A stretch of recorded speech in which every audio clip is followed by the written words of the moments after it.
A nervous teenager from Newmarket, Ontario, in a polyester suit stands on the stage at Yuck Yuck's Comedy Club in Toronto in 1978.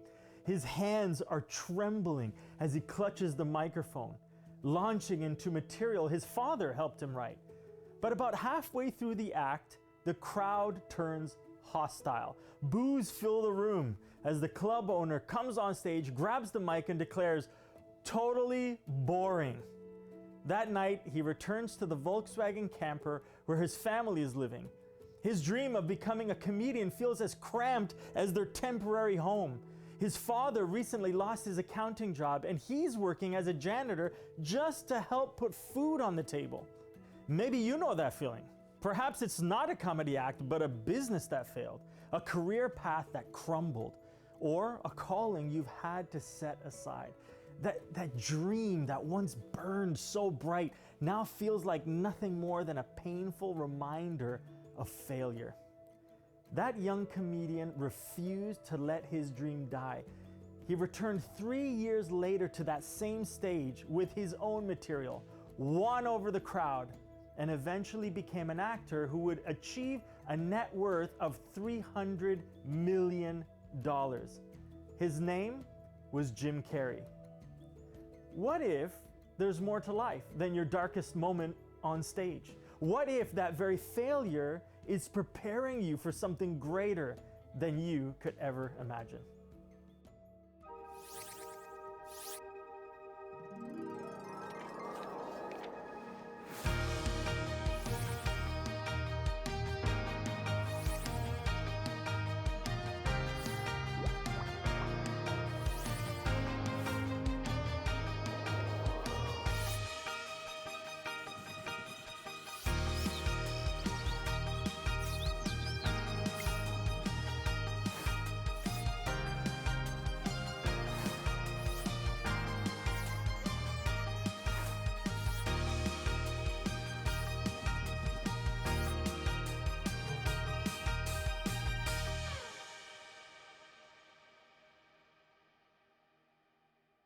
Many people we come in contact with every day have dreams, goals that they've always wanted to achieve, but for one reason or another, the dream was never fulfilled.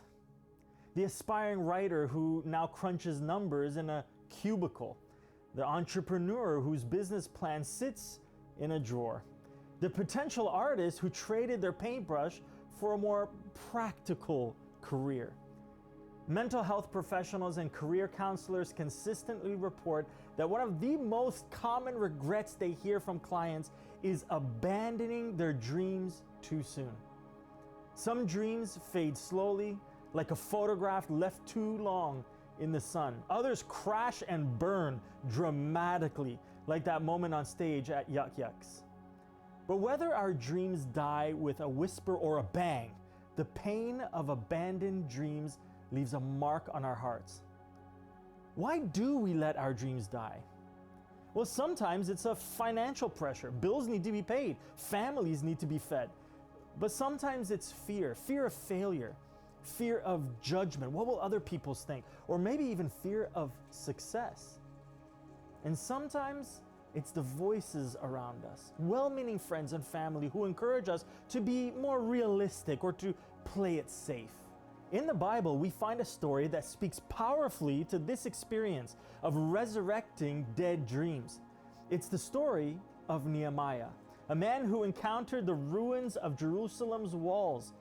When he heard about the state of his beloved city, he sat down and wept. Maybe you've had that moment when you sat down and wept over your own ruins, your own abandoned dreams. But Nehemiah's story doesn't end in those tears. In fact, those very tears became the catalyst for one of the most remarkable comeback stories in history. What looked like complete devastation became the foundation for an incredible restoration. What's fascinating about Nehemiah's story is that he wasn't a contractor or a builder by trade. He was a cupbearer to the king. He had no experience in construction, no background in project management. But what he did have was a dream that he wouldn't let go, even when everything looked impossible. You see, the walls of Jerusalem had been broken for 152 years. Multiple attempts to rebuild had failed. People had grown used to living with the ruins. They'd accepted it as their new reality. Sound familiar? Maybe you've grown used to living with your broken dreams. Maybe you've accepted that as, well, that's just the way it is now. But here's what's interesting. Those very walls that had been broken for over a century were rebuilt in just 52 days, once someone dared to dream again. Today, we're going to look at how Nehemiah navigating from ruin to restoration and what his journey can teach us about resurrecting our own dreams. And so whether your dream has been dead for 152 days or 152 years, whether it crashed dramatically or just faded quietly, there's hope for resurrection. Because there's more to life than accepting ruins as your reality. Your story's not over. In fact, the most inspiring chapter might be just about to begin.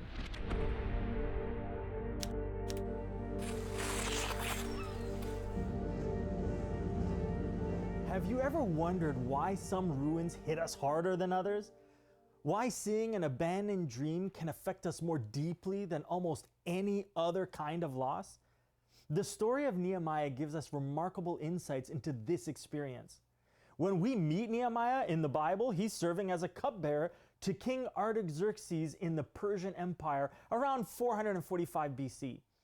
Now, this wasn't just any servant position. As a cupbearer, he was one of the most trusted officials in the empire, tasked with ensuring the king's wine wasn't poisoned. He lived in the capital city of Susa in modern-day Iran, far from Jerusalem. The story of how Jerusalem's walls ended up in ruins goes back nearly 150 years before this moment. In 586 BC, the Babylonian army under King Nebuchadnezzar had destroyed Jerusalem, demolishing its walls, burned its gates, and taken many Jews into exile.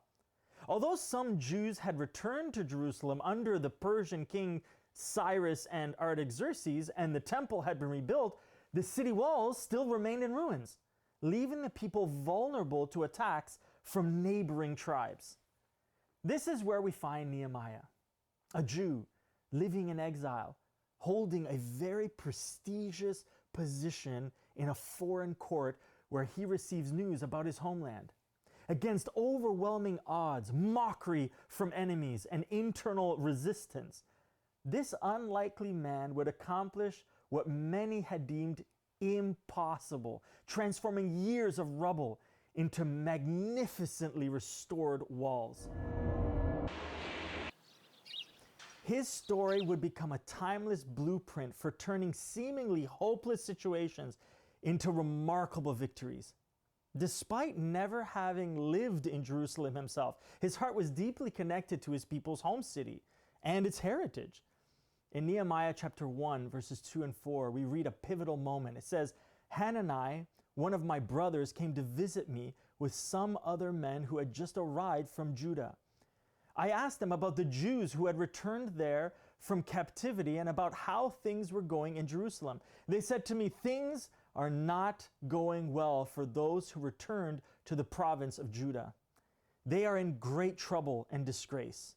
The wall of Jerusalem has been torn down and the gates have been destroyed by fire.' When I heard this, I sat down and wept." Notice Nehemiah's response. He didn't just feel sad. It says that he wept. When was the last time you wept over a dream? Not just felt disappointed, but truly grieved its loss. Sometimes we try to, just rush past the pain of our broken dreams, but Nehemiah shows that it's okay to let your heart break for what's been lost. But here's where the story takes a fascinating turn. Nehemiah doesn't stay in that place of grief. Instead, his pain becomes the catalyst for one of the most remarkable turnarounds in biblical history. Let's look at 3 principles from his story that can guide us in resurrecting our dreams as well. The first principle is to start with reflection. Life has a funny way of awakening dormant dreams through unexpected moments. Sometimes it's the reflection brought on by a milestone birthday or some sort of life transition. For others, it's meeting someone who achieved a similar dream later in life, or maybe it's experiencing a health scare that brings clarity about the frailness of life. These moments serve as wake-up calls, stirring and challenging us to dream about what's still possible.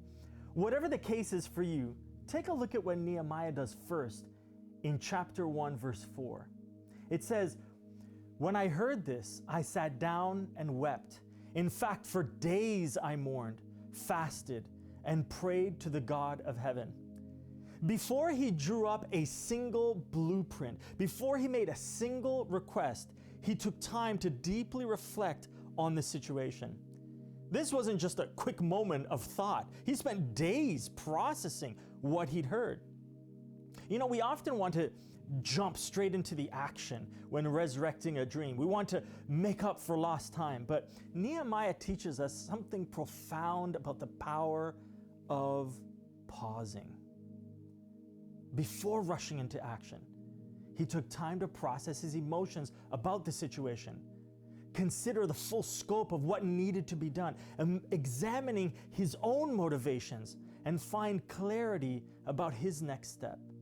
Think of it like a runner before a marathon. They don't just sprint off the starting line. They take time to mentally prepare, to visualize the race ahead, to center themselves.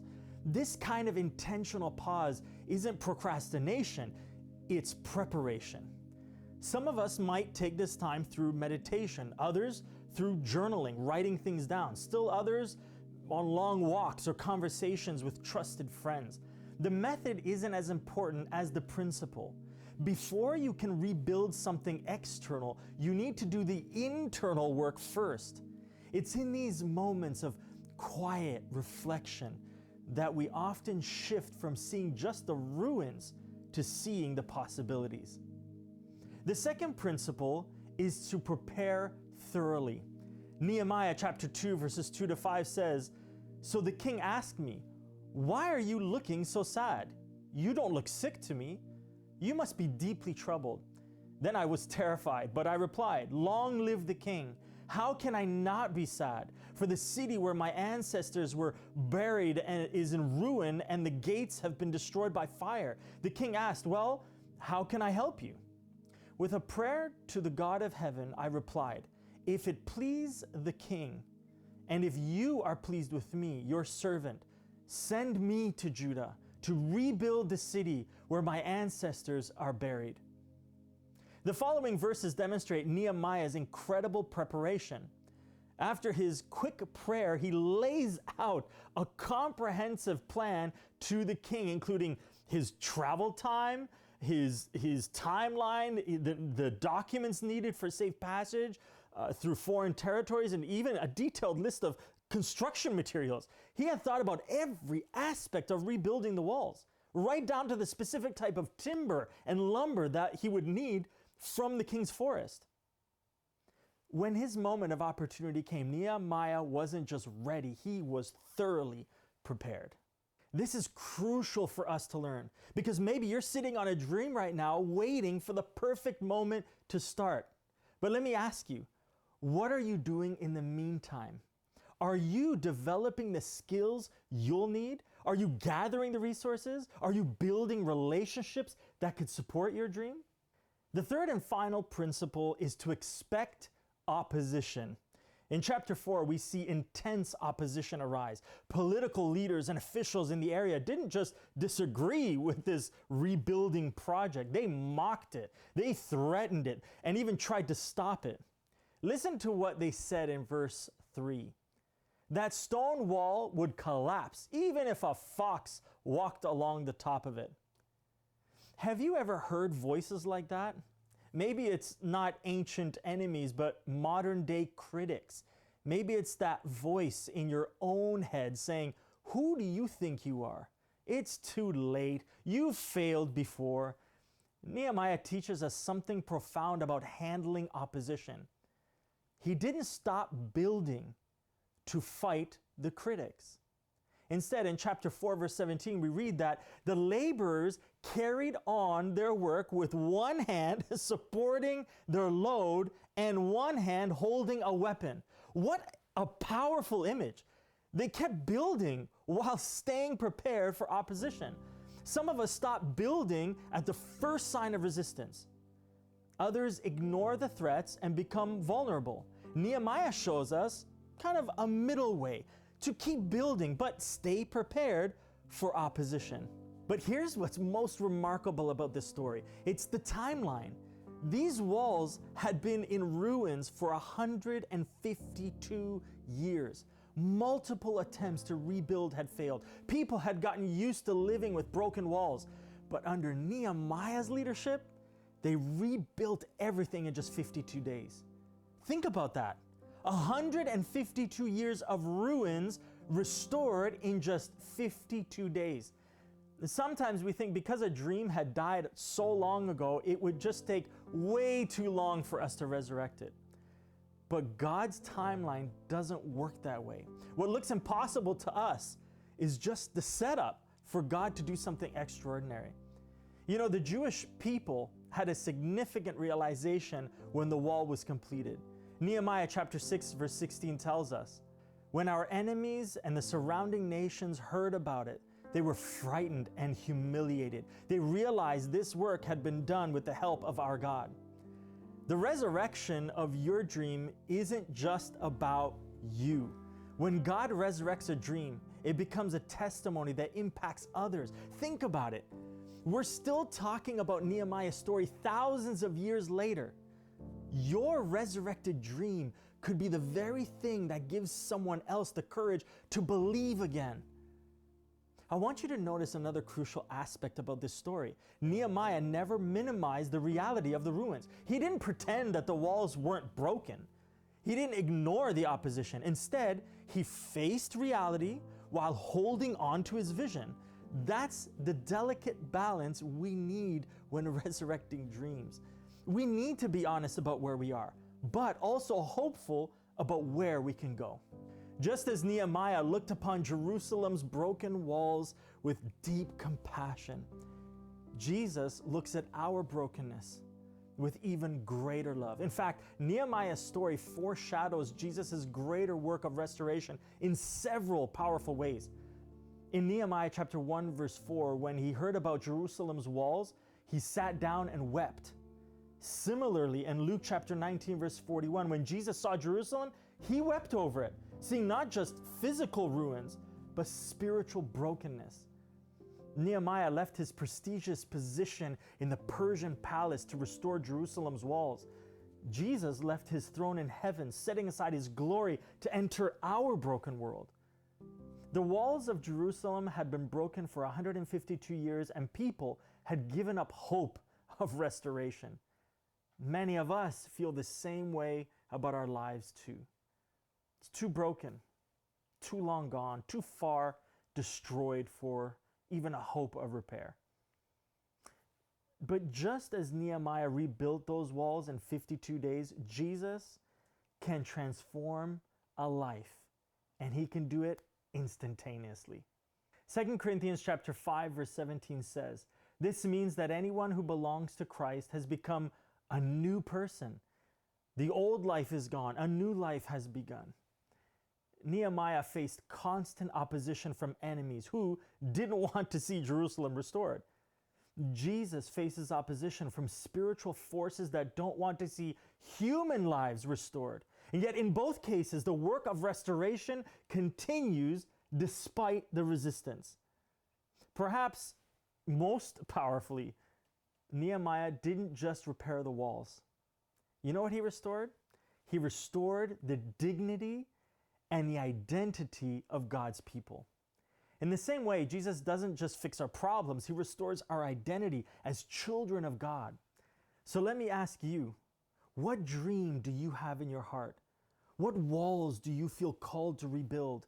Maybe like those walls of Jerusalem, it's been in ruins for so long that you've given up hope. Just remember, 152 years of ruin were overcome in 52 days when one person dared to dream again. Have you ever asked these questions? Why am I here? Is there a God? Why is there so much evil and suffering? And why are there so many different religions, and which one is true? Is the Bible fact or fiction? Who is Jesus of Nazareth? Was he truly God, as Christians say he is? And why did Jesus come to earth to die? And how does his death offer us salvation? What happens when I die? Is there really a heaven or hell? These questions and others we answer on our online Bible study platform at hopestudy.ca. There, you will find answers to these and other life-changing questions. If you have any questions, please email us at hopestudy@hopetv.ca. God bless you. See you there.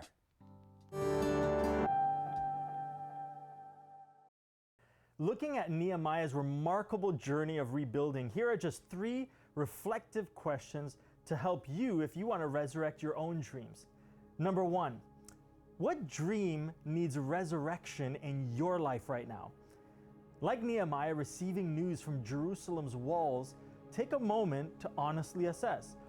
What dreams have you set aside that still tugs at your heart? When you think about this dream, what emotions surface? How long has this dream been in ruins? What causes you to abandon it in the first place? Sometimes we've lived with our broken dreams for so long that we've normalized their absence. We walk past the ruins every day without really seeing them anymore. But like Nehemiah, resurrection begins with acknowledging what's broken. Number 2, what resources and support do you need to rebuild? Nehemiah assessed exactly what he needed to rebuild the walls of Jerusalem, from timber to travel documents. And so consider for yourself, what skills might you need to rebuild your dream? Who are the people who could support you in your dream? What practical resources would help you begin? What permissions or approvals might you need? And what's one small step you could take this week to gather these resources? Don't let the size of what you need overwhelm you. Remember, Nehemiah didn't start with all the resources in hand. He started with a plan to acquire them.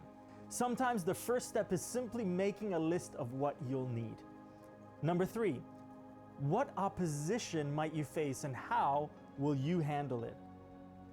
Nehemiah faced both external critics and internal doubts.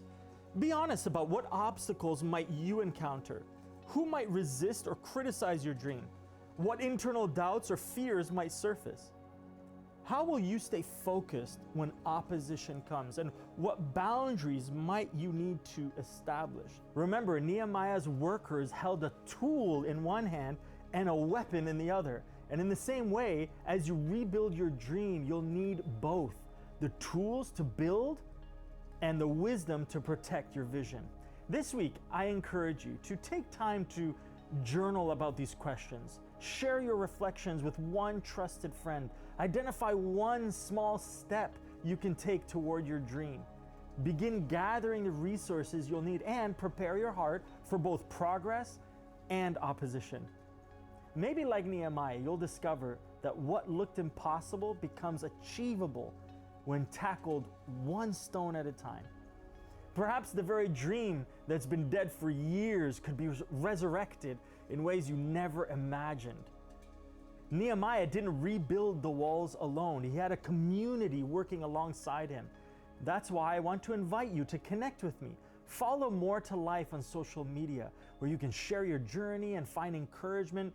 And so whether you're just beginning to think about your dreams or you're ready to lay that first stone, you don't have to walk this path alone. God promises to his people in exile in a meaningful reminder, and it's so applicable for us even today. It's found in Jeremiah chapter 29, verse 11. It says, "For I know the plans I have for you, says the Lord. They are plans for good and not for disaster, to give you a future and a hope." Just as these words brought hope to an exiled people who had lost everything, they remind us that our broken dreams might be part of a bigger plan that we just can't see right now. Nehemiah couldn't have known that his rebuilt walls would still be standing thousands of years later, or that his story would still be inspiring people to resurrect their dreams today. If you haven't already partnered with us as an agent of hope, I want to share with you how you can do so. Above all, we need your prayers. Please remember those who are involved with Hope Channel Canada in the production of its programs, as well as the different initiatives we'll be launching throughout the country. Also, any time that you have to spare in order to volunteer with one of our projects will be greatly appreciated. Lastly, your financial support would be greatly appreciated. And any amount makes a huge difference in impacting Canadians. Thank you once again for joining us on this exciting journey of sharing hope across Canada and beyond. Today, we've learned from Nehemiah that resurrecting dreams requires more than just wishful thinking. We saw how taking time to reflect before rushing into action creates a foundation for success. We discovered that thorough preparation, knowing exactly what we need and how to get it, turns possibilities into realities. And perhaps most importantly, we learned that opposition doesn't mean we're on the wrong path. It often means we're on the right one. Maybe you've convinced yourself it's too late, too impossible, too risky to resurrect that dream. Just remember, those walls in Jerusalem stood in ruins for 152 years before someone dared to dream again. And once Nehemiah dared to dream, it took just 52 days to rebuild what had been broken for over a century. Your dream's timeline isn't written in stone. The fact that it's been dormant for 5 years or 15 or 50 doesn't determine its future. Colonel Sanders didn't start building his empire until an age when most people were ending their careers. What matters is what you decide to do with your dream today. When Nehemiah first looked at those ruins, he didn't just see broken stones, he saw the future protection of his people. And when Jesus looks at our broken dreams, he doesn't just see rubble, he sees the potential for resurrection, for transformation, for a testimony that can inspire others. And so as we close today, I want to ask you, what would it look like for you to take your first step? Maybe it starts with simply daring to look at your ruins again. Maybe it's pulling that old business plan out of the drawer, dusting off that manuscript, or making that phone call you've been putting off. Remember, there's more to life than living in ruins. There's more to your story than what's been broken. And with God's help, there's more restoration possible than you could ever imagine.